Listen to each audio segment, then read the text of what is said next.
The Jersey Swap podcast is sponsored by Apollo Home. Folks, the temps have plummeted, and we warned you all year long to keep things cozy with Apollo Home. You guys might not have listened, but we still have a full month of winter left. Peace of mind is worth that $29 tune up. Get our great sponsor on your schedule soon. Give Apollo Home a call or visit them at apollohome.com. All right. Welcome to the first episode of 2026, the first Jersey Swap of the brand new season. I'm so glad that we get to dust things off and take off the cobwebs, polish up the podcast for another full season. I didn't realize that I've done this for 3 years. So the fact that you guys are still listening and watching, it makes me feel years younger. I want to thank you all for that. Still, though, this season does feel special. After all, the CST flag has been unfurled for 10 full years. The team has changed so drastically over time, and so have we. So hosts and contributors, we've come and gone. So we managed to look into our storage and bring out 3 of our past hosts out of their mothballs and get them to talk about the show and coverage over the past 10 years. This is incredible. I'm glad we all got them all together. So let's bring them out one at a time. First to the stage, he's the guy whose dulcet tones you heard since day one. Let's get him out here. Come on. Subs, how you doing, my man? What's up, Jeff? Hey. Thanks for having me. Yeah, we get to see your studio once again. How long has it been since you hosted one of these shows? Oh man. We moved in here. This would have been in 2020. So 2021 actually was when we moved in here. And so I probably did the rest of 2021 here. So it's probably been a good 4 or 5 years since I've hosted. So yeah, hopefully you haven't missed a beat. I mean, we've missed all you guys around here. I hope you guys like what we've done to the place. You guys are flying the flag, where you guys are kicking butt. I mean, you guys have just kept that train rolling. And I'm super proud to see where it has gone since day one. I mean, that this thing is still going 10 years later is pretty remarkable. So I'm super proud of what you guys are all doing. We're happy to hold the freak flag for you guys. So we're gonna bring out our next guest. One of the 2 twins couldn't be here tonight, so we got the best twin. How you doing, Bryan? It's debatable on who you ask, but yeah, glad to be back. 1 year ago, I think minus or plus a couple days was my last appearance. So glad to be back and seeing what the 10th season of FCC is going to be. I guess the 11th season you can call it, right? I mean, technically, if we want, yeah. It's hard. It's playing semantics and all that. It's hard. But I think we've had 10 full seasons. 10 full seasons. All right, we'll say the 11th season then. Yeah. It's great to have you on. I hope you haven't missed us here. I mean, it hasn't been that long since you've been gone. Oh, I'm still on the Slack page and all that fun stuff. So, yeah, of course, I miss being on every Monday, but I think my wife and my 3 kids appreciate it. Don't have to rush home from soccer every night. Nick knows how that goes. And glad to be back here. Yeah. I have to rush home on Wednesdays and Thursdays now. So we'll see how this recording holds up over the span of 9 to 10 months. But thank you for coming here. And we've got one more guest. I don't have his track queued up, so I'll do it myself. Oh. We got the Wolfman, Bill Wolf. How are you doing tonight, Bill? I'm good. I figured you wouldn't have a track, so I actually had one for myself here.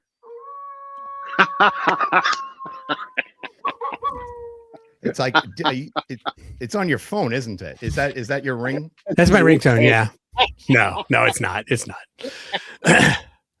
Yeah, it's been a while since we've had all 3 of you here. How are you doing, Bill? I'm doing good.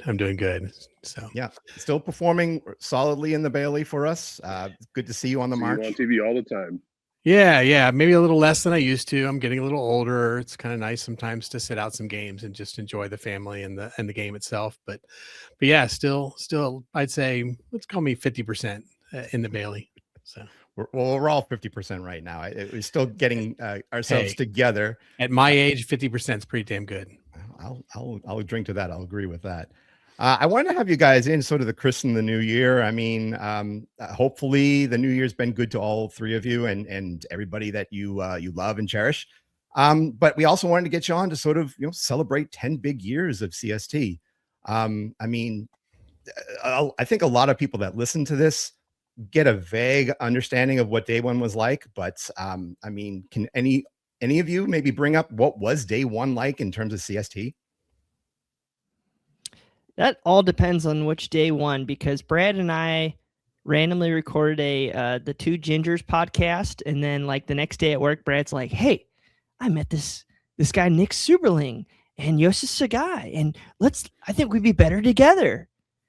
And that first day was like me in my old small office with like 40 sheets of paper on like Antoine Hoppino and Paul Nicholson and Corbin Bone, and trying to think who's the first starting 11 going to be and what's FC Cincinnati going to look like. Are we going to have 15 fans in Nippert Stadium, or are we going to have, never ever thought it was going to be, 12,000 off the jump or whatever. But yeah, Right. it was a wild little bit to understand what we were going to be like, because it was a lot of Wikipedia researching, and because the USL barely had anything back in those days. Yeah, those days are fun.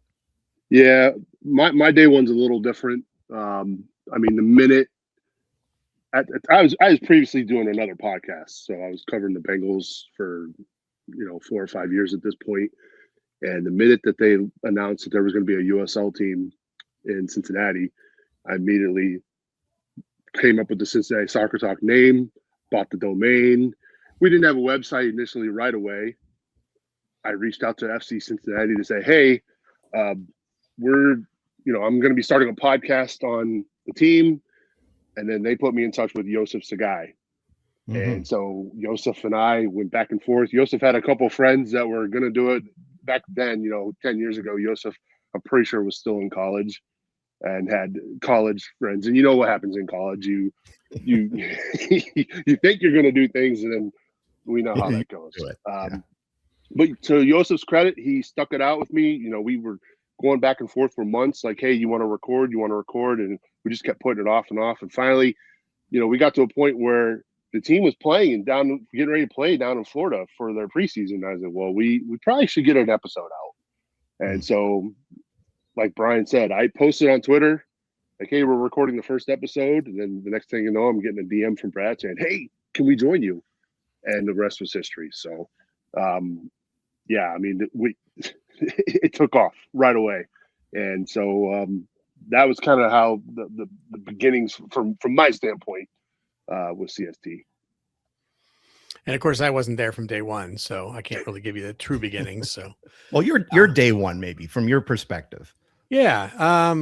I mean, for me, it was more of just, being a fan for a very short period of time. We actually began true season games. I think I was chatting up social media a lot and giving a lot of opinions, and I'm not sure exactly who reached out. It might have been Bryan, if I'm remembering right. But again, my memory is not what it used to be. But one of you all reached out and basically was like, hey, you want to join and do this for real instead of just, shooting out whatever you have to the wind. And I was like, sure, whatever. And, and it was, great. I mean, I can't even imagine like not having done that. So it was an incredible outlet for your own fandom, so to speak, but just so many people I met. I mean, literally, guys, this is no joke. I was at North Star Cafe probably within the last month, up at Kenwood, the new one that's there. Yeah. And somebody in line was like, hey, didn't you used to do Cincinnati Soccer Talk?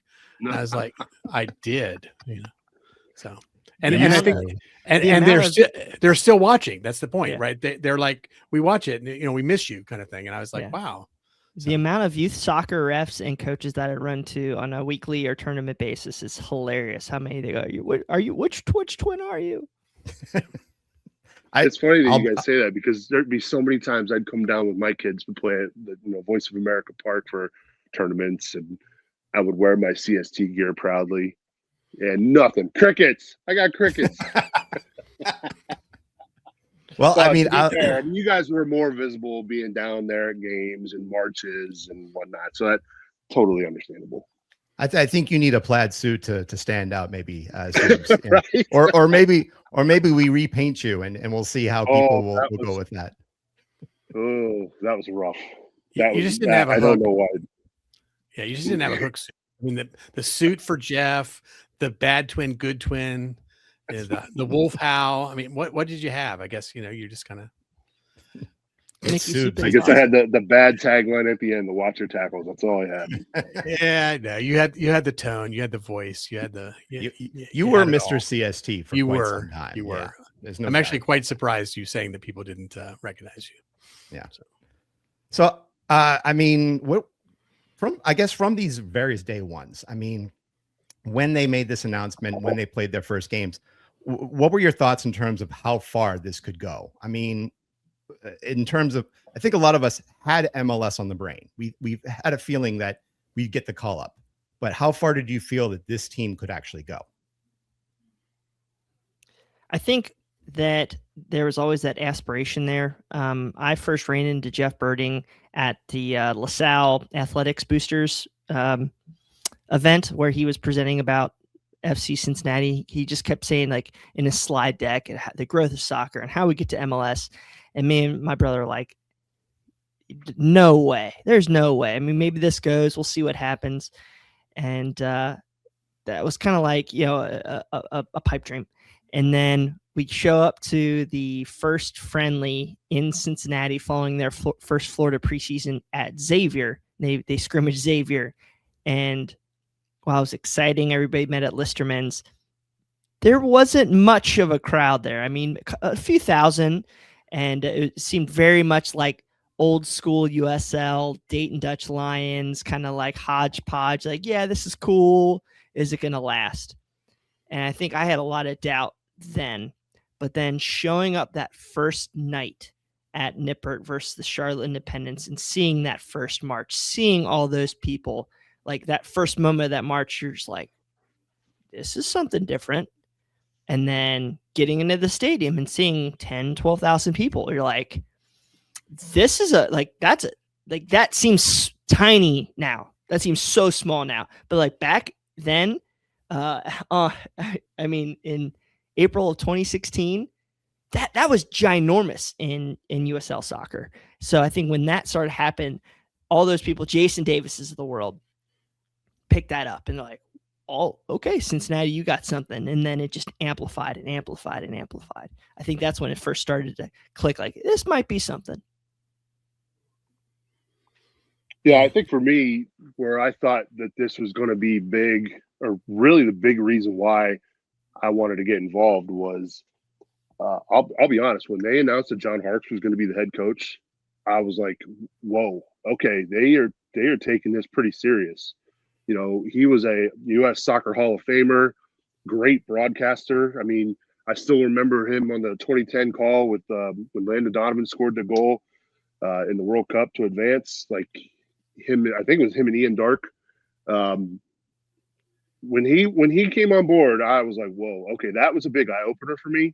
And I agree 100% with what Bryan had to say too. Like by this point, FC Cincinnati had already played, I'm pretty sure, two regular season games before their first home game. I think they opened down in Charleston against the Battery, and then they played against somewhere in Pennsylvania. You're gonna have to refresh my memory. Bethlehem. Yep. Yes, Bethlehem. And so they had two pretty. I mean, the Battery was. I think they gave up a goal very late. Like they were competitive in that game for being, a first year team, right? They were. I think they either drew or won that game in Bethlehem, but then so there was some momentum, right? Like, okay, we were playing pretty well. And so you're right. When we had that first crowd, that's probably might be the smallest regular season crowd in this history of the club, like ever. Maybe that first game, maybe I'm off base there, but it's one of, if not the lowest. It's just been huge ever since. Yeah, I think for and not me, including, it was, of course, the Cup games, right? Yeah. Those aren't regular season though. Right. I think for me, you said it was John Harkes. I think for me, it was Carl Lindner. So, early on, I knew about Jeff Birding being involved, and I knew a lot about what he could do. But, you got to have some sort of support and backing behind it. And when I heard that Carl Linder had joined in and was, getting University of Cincinnati involved and things, I knew that something was going to happen. I think for me, what surprised me was just how fast. That first game, especially with the temperatures being like, 34 degrees or whatever it was for that game. I was thinking 5,000 people might show up. And to have, 12, 14 show up, it was just amazing. And then it was like, fire on kindling. It just launched it. And that next game was in the 20s. Right. Yeah. And as you said, Subes, I don't think we never went down that low again. It just was like people were maybe waiting a little bit on that first game, maybe because of the temperatures, they didn't come. But once they found out that many people came, it was like everybody had to see what it was. And then after that, it was done. People forget how small the club started. There were literally 2 full-time ticket salespeople, Josh Daly and it's going to kill me, because he just left like not too long ago, but like literally Jeff Smith. Jeff Smith. Yeah. Jeff Smith was, he was ahead of sales and everything, but like literally 2 ticket representatives. That's how this whole thing started, how tiny it started. Like I remember walking into the old FCC offices, and like their team store was like a 5 by 10 foot room. And just to see where it is now. Closet, yeah. Yeah. So it's pretty wonderful. Since day one, it's felt really comfortable. I think the smallest crowd we ever had at Nippert for a regular season game was like 11,000 against Richmond. When I say it was like something like either that or it was Wilmington, one of those. I was going to say Wilmington, but I think that was on a weekend. And probably year one, right? Both in year one. Yeah, it's amazing. I can remember some of these teams. It's incredible. But I also wanted to bring you guys in to sort of reminisce a little bit about the live show itself. The show, I don't want to blow our own horn, but we had some personality here too. We had some funny moments, some heartbreaking moments, exhilarating moments. I still remember the giant laugh that Subes had after that we beat the Crew in the US Open Cup. I thought it was pre-recorded. I thought you were miming it, but when you yelled after that, I burst out laughing with you. How can you not get excited, right? At that point, the Crew were perennial MLS contenders. They had Greg Berhalter before he was the U.S. men's coach. Like, they were the real deal, right? So to knock off that team up north in that fashion was spectacular. And how could you not get excited and pumped up for that?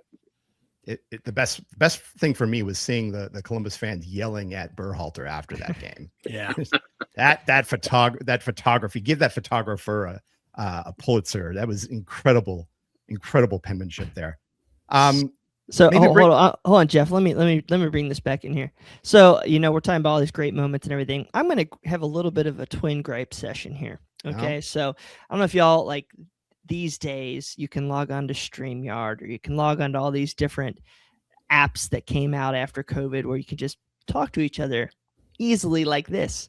We used to have to log in on Skype, and then we'd have to log in an hour and a half early because Subes had like a TriCaster, which is like what you used to have to do back in the day. Like you get 4 different audio and video feeds, and he'd have to individually crop us all in. And if we moved, he'd get pissed off. And if our audio levels weren't right, he'd be yelling at us and texting us bad things through. No, I'm joking. He would never do that, only a couple times. No, just to see how like literally like the painstaking things that Nick would have to do the hour or 2 beforehand, and then edit the videos and add the now you can just bring up on the menu over here like cute little ads and things like that. Like he would have to go back in for hours after this stuff. So I just, with all these things now in 2026, what we used to have to do in 2016 for what the production value was, but it was tremendous considering everything he had to do and the lack of even technology 10 years ago compared to what you have now. It's truly props to Nick on that. Well, Brad, I appreciate that. Yeah. Yeah, to be fair, right? I mean, like obviously the club took off like wildfire. A podcast had a lot of potential to take off like wildfire as well to just ride that wave. But one of the things that I think that did set CST apart that made us what we were was Subs literally making that professional quality, putting that effort in, and just giving up just hours and hours of your life to set us apart from the others. So thanks. Well, Is there I appreciate the kind words. You guys are making me blush over here. No, so for me, it was always about, if I wanted to show the same ambition that the club did. I didn't want to just half-ass it with the audio and, people, and I don't know how you guys are, but I'll be the first one if I try a new podcast and if it sounds bad, I don't listen again. It's hard to hear. It's hard to listen to. So I always preached like, hey, let's make sure we sound good. Let's do it right because we want people coming back. Great job following your advice tonight. Yeah, it's kind of funny. You have the worst microphone of us. I know. Oh, thank you, Brian. Yeah, I still have the exact same microphone from day one right now, by the way, because I remember I had a blue Yeti Snowball little white globe thing that was on my desk, and like maybe that wasn't the first show, or maybe I didn't have this on the first show, but like literally like 2 days later, like I opened up a bag through USPS and it's a freaking microphone set because he's like, you sound like trash. This one is the one that Subs recommended to me from day one, and I haven't let go of it. So I got to thank Subs for all three of us, huh? All three of us. Yeah, that's funny. Literally, it was like, what should I buy? Yeah, I will say that microphone is somewhere in that corner of the basement. I just too lazy to go get it, big fella. Yeah, sorry guys. Sorry. We won't hold it to you. It's fine. I'm surprised my computer's even on. Like literally that's why I was so late tonight. My battery on my laptop kept dying, even when it was plugged in and wasn't charging. I just loved like halfway through like that first season, like there'd be times in the show where he's like, "Oh, computer's making noises. I don't know what we're gonna do. It's making noises. It's yelling at me." Yeah. Do you guys like have like a moment over the years that you're like it sticks out, whether it's like the funniest or exhilarating or even heartbreak, anything like you would say this was like the thing that made me thankful that I was a CST host? I can go first. Yeah, go ahead. No question, and I'm pretty sure Bill will agree with this one. 2018 I know where you're going. Season in Florida. Was the best week ever. We had unfiltered access to everyone and anyone we wanted to down in preseason down at IMG. From Alan Koch to every single player.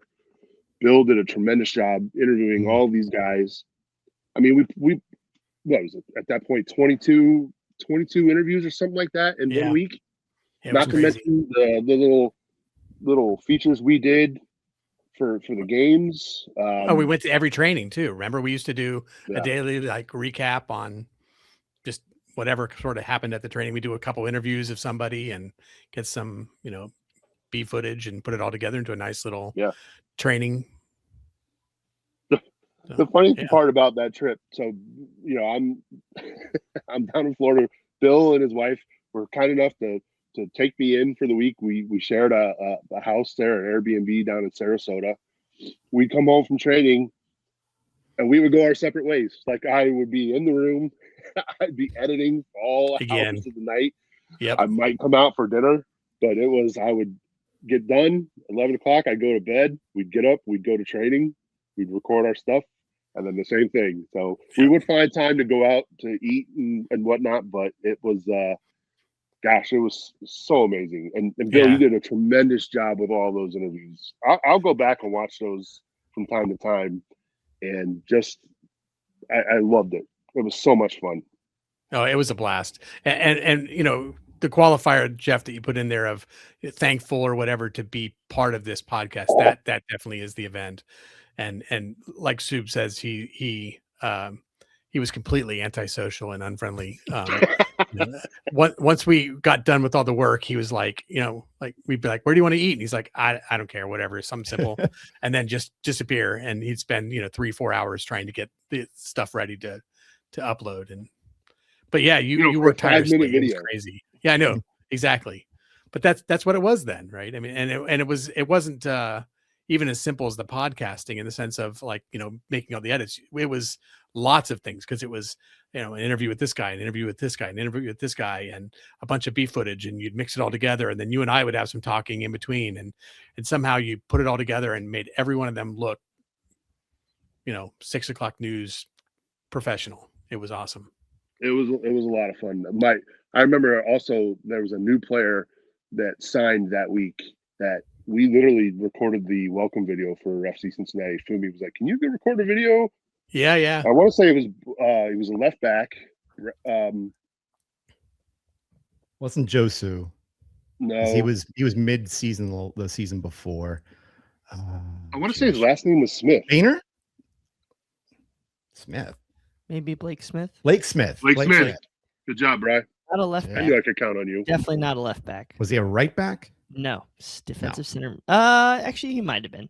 I think it was right back, maybe. Don't question my memory on Blake Smith, Brian. What team do you come from? I think he was a left back. I know what team he came from. What team do you come from, fella? Oh, that he came from an NASL team. He did. Keep going. Jacksonville. He was a left back. Good for you. He was a left back. Was it Jacksonville? Miami. He was with the Miami FC? Yes. Okay. All right. And they're still around too. Wow. That's pretty cool. Wow. I mean, we took a bunch of those guys that year. Brian, we have you on the mic. What do you have, like a funniest moment or exhilarating moment that you recall? Well, I thought, like, when we had a lot of funny skits, like we tried to do things that would be unique. And I think, I don't know if Nick pre-planned this or what, but there's a gentleman, I'm not going to say his names because I don't know if he would want me to do that, but he called in when we had one of our call-in shows, and he became the character known as Bill Grandesto. And his arch nemesis was James O'Connor from Louisville City at the time, the beekeeper himself. So there's 3 or 4 skits with Bill Grandesto that always stand out. And I think that maybe took the level of the FC Cincinnati versus Louisville feud up another level every year, every game that would happen, because then that would get back to them. Get back to Louisville, and then even one game, Nick made a little cut video or something like that, and integrated it with James O'Connor in the beekeeper suit, and then somehow that ended up being on the Nippert Stadium jumbotron, and so that was fun. That was not planned, Brian. Wasn't he complaining about like his it's too hot and the cleats are melting and yes, yeah, that first year. Boy, I think because we played him 3 times that year. He never coordinated that. That was a random. I just picked up the phone and that was him, and it was incredible. It was amazing. At that point, it made you feel like you were on like a morning show, like a morning radio show. Yep. Bob and Tom, baby. Right, exactly. The Donnie Baker kind of guy. Yeah. That and like the banana phone moments and Coney phone. The Coney phone. I'm sorry. The Coney phone. That's right. I remember you guys were caught online because the Miami FC game was postponed and everybody was like calling in. Yeah. Well, no, did you call from down there, Bill? Yeah. It was downpouring. I was in my car. Yeah. I had gone into the stadium and I was like basically, talking to you guys in the rain. It was a blast. Meanwhile, we had the alarm going off. The fire alarm was going off. Yeah. That was Griff when he called in, right? Yep. Griff. Yep. Wow. That was the Coney phone was cool. Every so often, like when I'll be scrolling through social media, I'll get a Facebook memory pop up from like our first caller being like my mom. Mom called in and I was not expecting it to be her, but it was her. Oh boy. We'll have to have my mom call in. She will be completely lost, but I remember, being with you guys. I think the first time I was with you guys was, I think, one of the 2020 not live shows, watch alongs. I think it might have been DC United, maybe. I can't remember. The dark days. Dark days. Yeah, boy, that was tough. But I remember being brought in, you guys, and showed me the ropes. And I mean, I thank you guys from the bottom of my heart. Without you, Jersey Swap wouldn't be standing right now. So, I mean, the live show would certainly not be where it is right now. I thank you guys from the bottom of my heart. There's so many other things too. I mean, is Boston mispronouncing names? Matt Mizaga. Yeah. Mr. PTO. Razzle dazzle. I'm going to surpass that this year. Just you wait. Just you wait. Well, Mr. yeah, we PTO. started that second show before, so it was March to Match Day. The first version was me, and that started off just doing it because nobody knew any of these USL teams. So we'd have somebody come in every week. You couldn't find anything on anybody. I mean, you had the occasional like beat writer for what's that? The team out Sacramento Republic. Yeah. But I mean, outside of that, I mean, that was literally the only way to learn. And then that, of course, morphed into everything that it is now, from Brad in Boston now to you, and so on and so forth. But yeah, it's just always been finding, hey, we get a reply, be like, yeah, we want to hear about this. Well, then we want to learn about this. And then you get 3 shows. So right. Yeah, it was tough. You're right, Brian, because when we were doing the show, like you don't want a 3-hour-long podcast, right? I mean, you want to be able for people to break it up. But you're right. I felt like we were missing an opportunity. Like there's stuff we're not able to get to because there's just not enough time. And so I was like, let's do it. And he took it and ran with it, and the rest is history.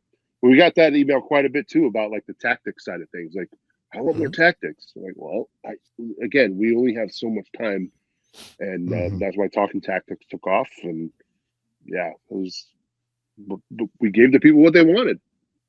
Yeah, and I hope we can definitely give more for the next 10 years. The Jersey Swap podcast is also sponsored by Beyond Exercise. Beyond Exercise is a Cincinnati physical therapy and fitness business that helps people of all ages stay active and fit. They also work with local MLS and MLS Next athletes, and they're officially the physical therapy provider of the Manu Ledesma Academy UPSL team. See how they can elevate your health and fitness at gobeyondexercise.com. While we have you guys on, I sort of want to talk a little bit about this upcoming season. If there's anything, if you're still following the team, as heartfelt as we are, I'm looking at the roster in general. Are there any additions that thrill you, or any subtractions that sort of scare you right now in terms of what this team is presenting coming up in 2026? I mean, Brian Ramirez for me is the one that I'm most interested in, right? I mean, that it just feels like that whole side of the field, we just keep turning it over, right? Every year it's a new left back, but or right wing or whatever position, however we want to play him. But yeah, he's got some big shoes to fill, right? I mean, Luca did pretty well his first year. Maybe last year was a little quiet, but there's a lot of expectations for that role. So we'll see how Brian steps up. Soups? Yeah, I don't know anything about what's going on. I was just gonna let you go before I ran with it. Yeah. To be fair, I'm in the midst of senior year with my kids. We are going to be graduating here in a couple months. We got a senior year of basketball and softball. Like my focus has been all on that, and I don't watch a lot of. I'll be honest, I haven't watched a lot of FC Cincinnati soccer games over the last year just because I haven't had the time, and it's just been busy. So I get my news through, updates on Slack every so often, but I couldn't tell you who our starting back line is right now. Long story short, I gave you Roman. I was going to say Nick loves Roman, but also Nick's, still wondering why Sean Coley's not back. So that's really what it's all about. I think he just turned 33. So the worst interview in CST history, Sean Ugo Okoli. That guy, I love him on the field. Oh my Lord. Yes. No. Maybe. Oh, it was the most awkward interview. It was so funny. I just think with this year, it's such a weird year. I'm not sure too many people have taken this take yet. I've seen a lot of hatred towards Albright for not assembling the roster and everything. And I'm sure nobody really wants me to protect management these days. But with there being so few games traditionally before the window this year because of that huge summer break, I think FCC is in a great position where they still have a lot of allocation money left where they can go add 3 or 4 high-level senior players over that last 17, 18 game stretch coming after the World Cup. So I think I'm most excited for what's not here yet, in the fact that Albright is not pushing that panic button. He's getting who he thinks he absolutely needs. He's backfilling with younger talent who is coming through the system. And I think we're going to be good. Kyle Smith, great veteran backup that can play either fullback position, can play all 3 positions across the back line. Not saying that we want him to. But yeah, like little nuanced moves like that gets me very excited. And then, what's Pat Noonan going to do? That's really what I see. I think I've been probably one of the most vocal fans out there now. Very disheartened with Pat Noonan's approach or lack of changes over the last year. And I think this is a make or break year. I'm very excited to see, if he can take that next step or if we have to go out and find somebody who will take the club to that next level. Yeah, I that's a good point in terms of like how many games we have after the break, after the transfer window. So many. It used to be like 7 or 8 meaningful games. Yeah. Maybe 9. Now it's like 17. Half the season. Yeah.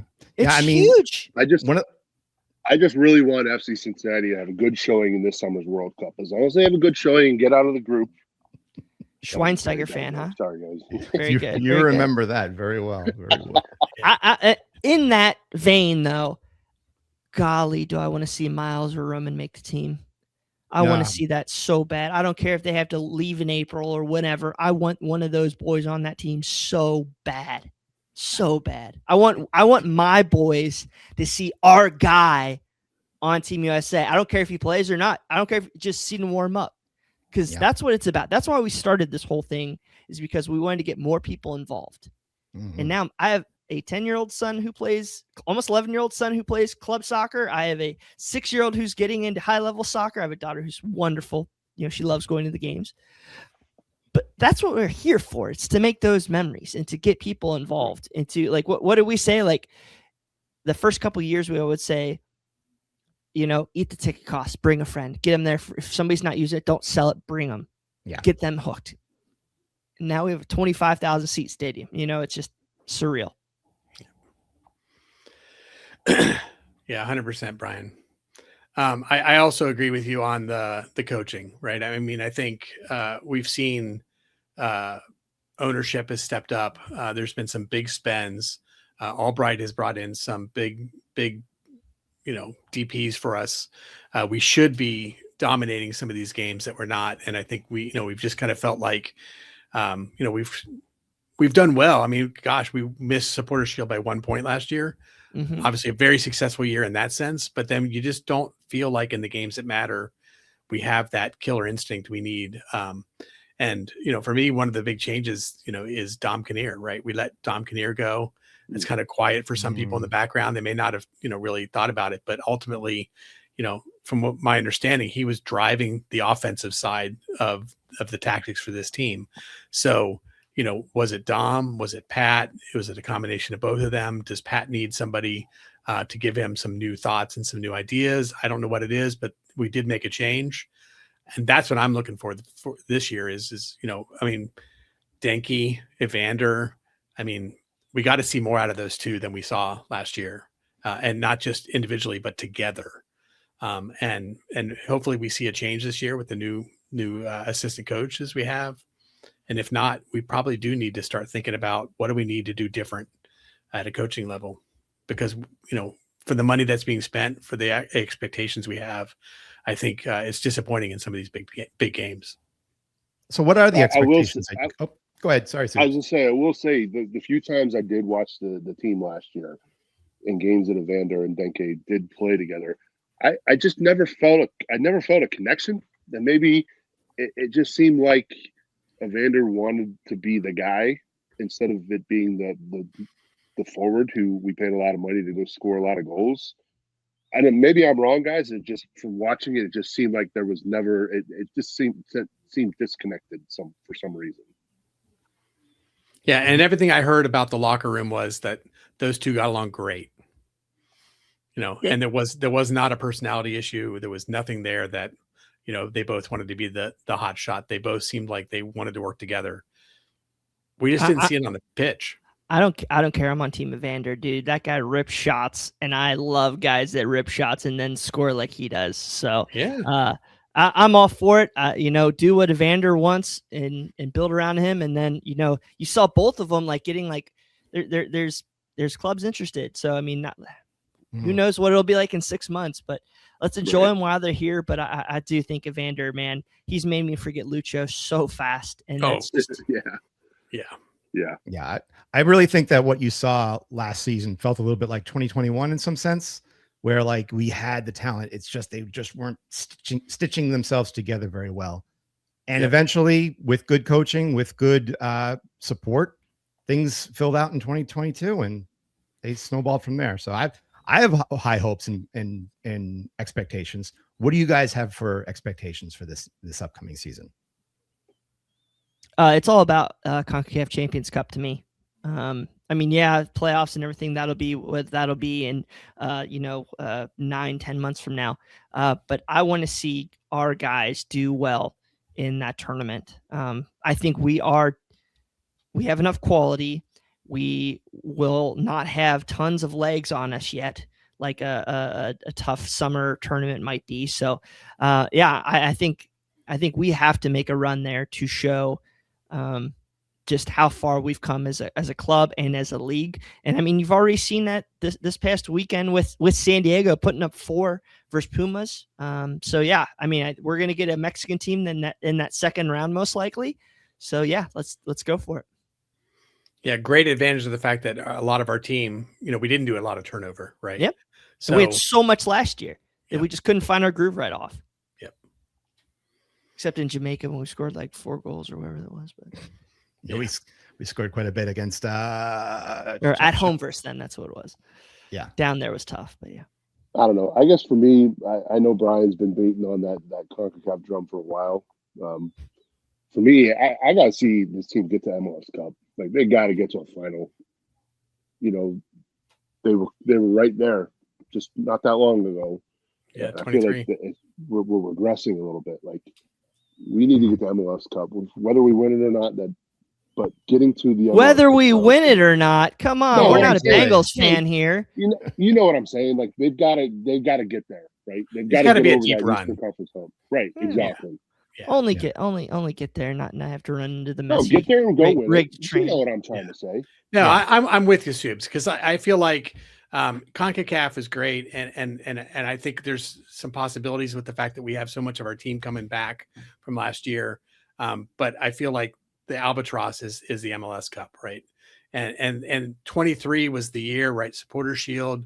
We go in and we get to the semifinals in the MLS Cup, and then Columbus just stomps us in a painful way. And it's like we've never been that close since, right? And we really do need something to at least get to the semifinals and have a good showing this time. So. And we're spoiled, man. I'll tell you what, man. We had 3 wooden spoons in a row. I was boxing up a bunch of my scars back here. I have no idea what you're talking about, Brian. Yeah, no kidding. I was cleaning up because my wife loves all 80 scars I have. And I think I can't remember if it was the Norden or the Dayton or one of them had like all of our different spoons on a scarf. I'm like, oh, how far we've come. Remember, we only have 2 spoons. The 2021 did not count officially as a spoon year. We came in last, not a spoon year. I want as many hardware, spoons, forks, knives, whatever we can get. More cutlery, more chalices. I do have a Christmas supporter shield from DI. I think. I still have. That's yeah, cool. I still have mine too. I did want to wrap up with a little bit of an entertaining thing here. Now I'll keep it up to you guys in terms of which one you want to use. I'm going to do a little quiz round with you guys. Little lightning round to see how much you recall about FCC. And I've got 3 different categories here. I can leave it up to you guys, but I'm leaning towards one since Subes doesn't know too much about the current state of FCC. Subes doesn't know much anyway. He's just a pretty face. Oh, thank you, Brian. So I've heard this used on like Instagram a few times. I'm gonna leave it to you. The top 25 goal scorers in FCC history, the top 25 appearance leaders in FCC history, or the entirety of the 2016 roster. Oh my Lord. I vote 2016 roster. Shall we do the roster? And without looking, I want to make sure you guys don't have anything open. No wiki, no FOTMob, no nothing. So I want to go around in a circle and see if you guys can remember, without naming somebody twice, if you can name the entirety of this roster from 2016. I'm doomed. Who goes first? Why don't we start with you, Subs? You are the face of CST. I will go easy and knock this one out of the park. Mitch Hildebrandt. Ding, ding, ding. Yes, he's there. Let's go with you, Brian. Dallas J. Yep. Also a goalkeeper. Would not have gotten that. Bill, you're up. Omar Cummings. Omar Cummings is there. Yes. Back to you, Subs. Pat Man-Bun McMahon. Pat McMahon. Yes, he's there. Shauna Coley.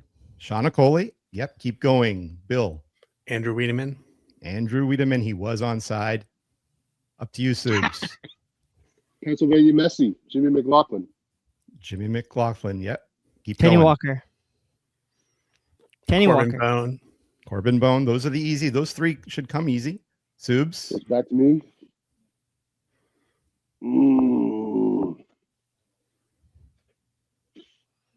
Uh-oh. Uh-oh. Are we Harrison already? Delbridge. Okay. I was going to start the countdown. Very good, Brian. My boy Michael Malay. Michael Malay. Very good. Oh, TST legend. Bill. now I'm in trouble. Uh-oh. There's some name. There's one name that was mentioned on Oh, this, I this don't. You be podcast quiet. earlier. You be quiet. You be quiet. You be quiet. Okay. 5, Yeah, I'm done. 4, 3, 2, 1. Subs. I'm going to go Austin Berry. Very good. Very good. Paul Nicholson. Holly Nichols. He was there at the live show this past weekend. Oh boy, Subs. You've got a pro here. Uh-oh.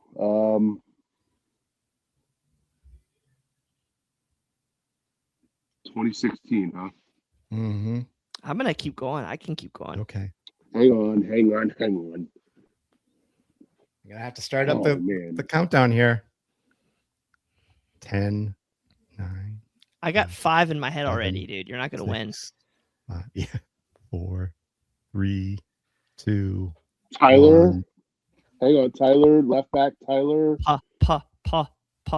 Paula. Yes. Tyler Pollock. So I just can't remember. Why don't we just go to Brian for the rest of this one? It's not Evan Lee, Ross Tomaselli, Eric Stevenson, Paul Nicholson. You already had Paul. Who said Paul? Who did? You said Paul. You did. Paul. Oh, I said Paul. I love Paul. We train next to each other. Anton Alvaro Ripoll. Very good. Oh my gosh. You got. Hold on here. Let me think about it. I said Ross Tomaselli, didn't I? Yes, I said Ross Tomaselli. Yep. Eric Stevenson, didn't he have a goal in the playoffs against, like, a goal from outside the box? Yeah, he did. That blast against Charleston. Absolutely. Oh, Antoine Hoppino. Did I say Antoine that was the one that's the guy who was mentioned earlier. Yeah. Yeah. Right. How many do I have left? You got a few left. I have a couple. Not a few. I was about to say walk-ons. 2 forwards left. Do we only had 2 goalkeepers? One guy's a local guy. No, we had another. Oh, you're talking about Luke Spencer. Yes. You're talking. Yes. The goalkeeper is from the Cincy Saints. Yeah, what? Mark Village? No, that was year 3. That was our year, 2018. Okay. Yeah. Shoot, I can't remember. DW. DW.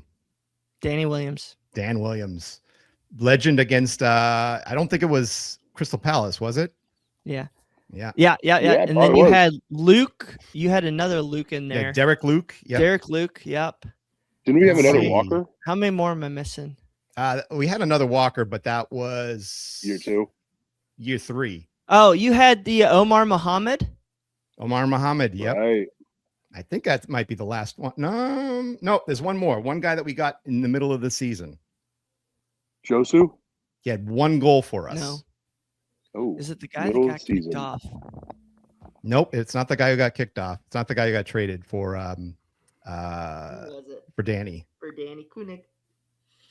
Who was it? His initials were CT.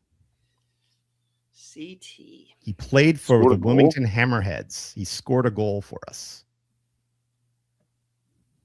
I Wow. give up. Casey give up. Townsend Oh yeah. Oh, wow. Yeah, I remember that. scored 1 goal for us. It was a game winner. I can't remember what team it was against, but it was a game winner. There you I think go. it was St. Louis. No, that was Okoli. Everything was Shauna Coley. It was Orlando City B. He scored against, like one of the last home games. I forgot about that team. Yeah. Well, congratulations, Brian. I'll treat you to a beer at some point. Anytime I see you at one of these games. we're missing one, Francisco Narbone. I thought we already named him. No, I don't think so. Okay. My bad. Yeah, he played for like the Panamanian national team and stuff too. It was weird. Yeah, they got. I think it was like 30 when. No, he was the one of the youngest guys we got. Was he? Yeah, I think it was straight out of James Madison. Can you Didn't play- name John Harkes as assistant coach, Brian? I'm sorry? His Can What'd you you name say? Harkes as assistant coach? Give me a second. Yeah, Jamie could see Starr is him. the goalkeeping coach. Yeah, Jamie Starr's the Yep. goalkeeping coach. He went And to then DC. you had You see, yeah. Martin. What's his first name? Martin. Last name's Martin. Yeah, Rick. No.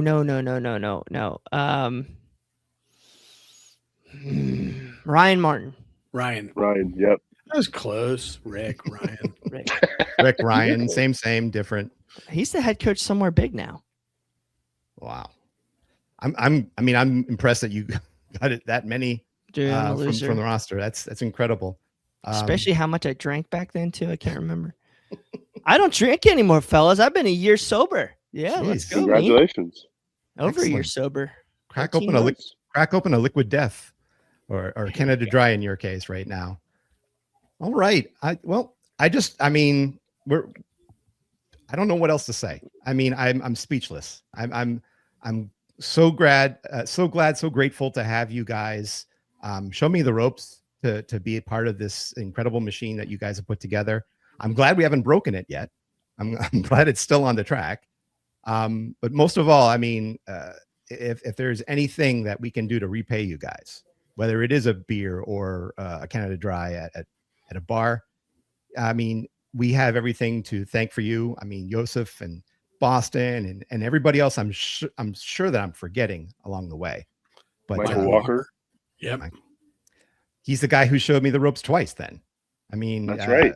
Orange and Blue Press was, when that was put together, he called me in to be the press guy, and things snowballed from there.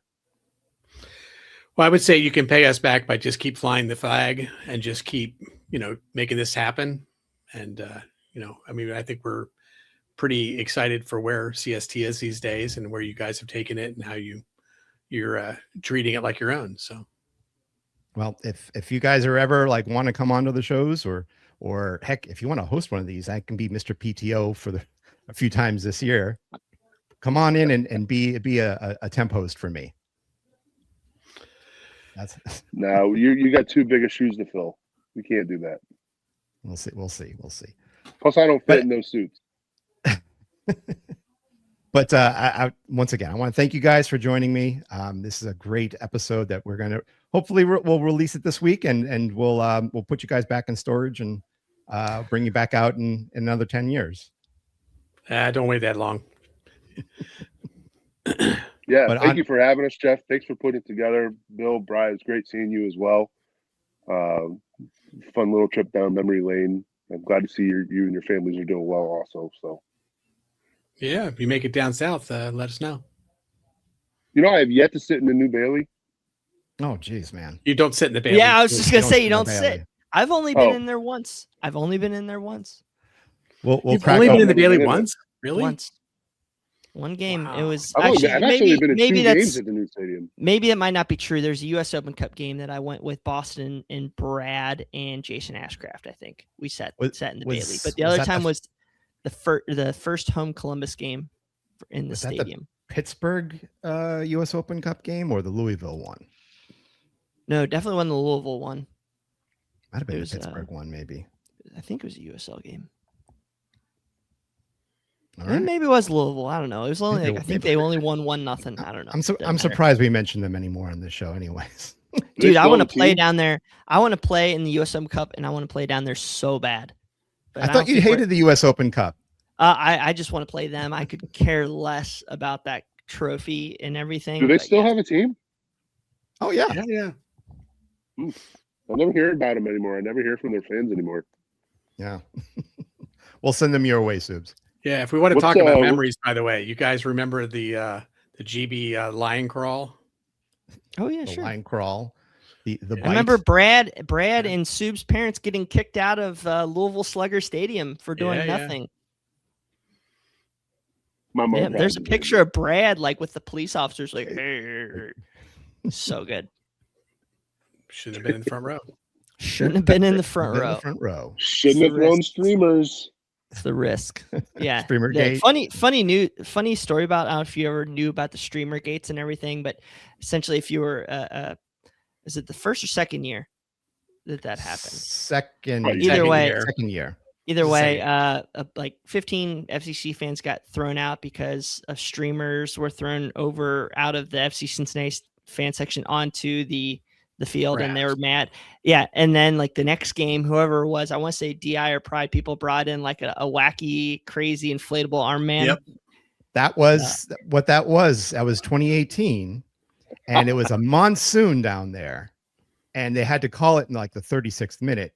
They played it on the Tuesday after that. That's but there was right. nobody in the stands, so they brought in the inflatable So guys That's out, awesome. and So we beat them funny. 1-0. That was But they stuffed him in a bass drum. They marched him in a bass drum God, that's funny. with a Really? battery pack. Yeah, it was with a battery pack. That's So they funny. basically had to take the drum head off, pull the inflatable people out, and then like hook them up to the batteries and get the fan Yeah. going. I can't remember the marketing. I can't remember the marketing guy back then, but there was a marketing external relations guy, and somehow we got a hold of his mailing address or whatever, and we shared it around through various like supporters groups, and this guy ended up getting like 20 boxes of like orange and blue streamers. Oh, down in Louisville. We shipped it Yeah. to him like via like Amazon and UPS and stuff Oh, for some unknown reason. that's He amazing. put a picture of like of his office, like just boxes and boxes of streamers. But, He goes, I think I think he was the one that put out on social media a picture of like one streamer on the Yes. grass Yes. going, FC Cincinnati, this is not okay. yes, You know, yes. So we shipped him tons and tons of Oh. streamers. God. I want Wasn't them to even on come the up. freaking field. I want them to leave USL and come to MLS. Do it. Take Montreal's license and bring them in. I will. So many I'd be better on board for markets. that. I know, but we're reminiscing. That's what we've been doing. For You the know- past No, hour. It's so funny you say If, that. the- if there's 40 teams, I think Louisville should absolutely get in. Yeah. Sacramento, I love. Like, I thought that rivalry was always fun. so good. I tend to enjoy that one a little bit more than I do the Crew personally. Maybe it's because it's our first one. Yeah. That was the first time where it was really heated, and there was something on the line. I mean, the Crew was always. Don't get me wrong. I think it's a great rivalry, but I miss the Louisville rivalry. That was the shenanigans that we were able to pull for that was awesome. So yeah. bring it Well, back.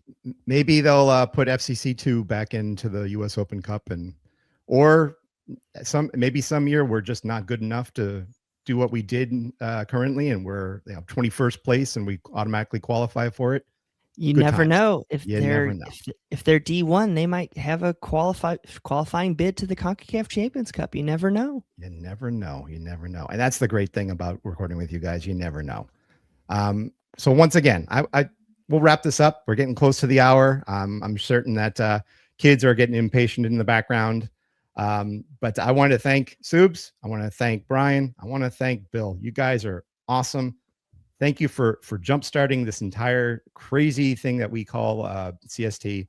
And I want to thank everybody that's listening as well. We're going to try to do this once a week, every week until the end of the season. Don't hold me to that, but we'll try our best. If you want to hear about our opposition, listen to our podcast for Jersey Swap. Listen to the live show on Mondays. Go to our website, Cincinnati Soccer Talk. We got everything for you. On behalf of myself, on behalf of or the old fogies here with me, by all means, listen up, play a full 90 minutes with us, and watch your tackles. Thanks a lot, guys.